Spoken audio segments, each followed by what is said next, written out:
Hi friends, welcome to my channel. In today's video, I'm going to talk about new scenario in DAX. So please try to watch all my previous videos so that you'll get more understanding on different technologies like SQL Server development, performance tuning, Power BI and DAX, and integration services. And now we'll go to the Power BI desktop. There we can understand today's video demo. So for timing, already I have designed the report. So I'll try to explain what are the steps I have followed to design this report under. Okay, so here we can see that so this is the table visible. Here we have the region and sales amount. Okay, so each region wise we have the sales amount. So the requirement here is, so whatever the region having more number of sales, I need to display in the card visible. Okay, if you look at here, we have the couple of regions. Out of all regions, United States having more number of sales, so that region name has to be displayed in the card visible.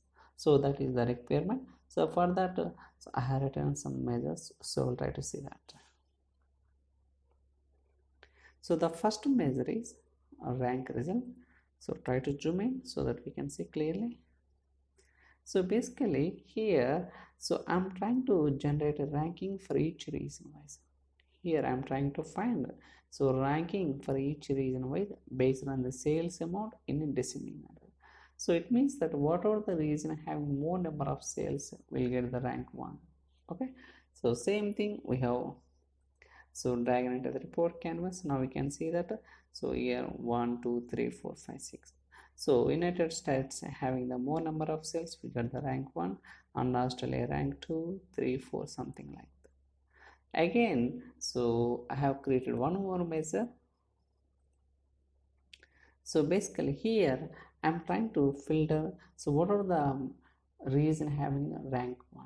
So if you look at here in the filter condition, I'm trying to filter, so rank result is equal to 1. It means that so the region which is having rank 1 I'm trying to get, so by using a max function. So likewise we can so return, so whatever the region having more number of sales. Not only region, we can take either product name or customer name, whatever is different use cases. So sometimes maybe there are chances to get this kind of requirement. So that is the reason I have created a video for this. So I hope you like this video. So if you have any questions or queries, you can send me an email or drop your comments in the comment section so that I'll try to reply as soon as possible. Thank you so much for watching. So see you in the next video. Thank you guys.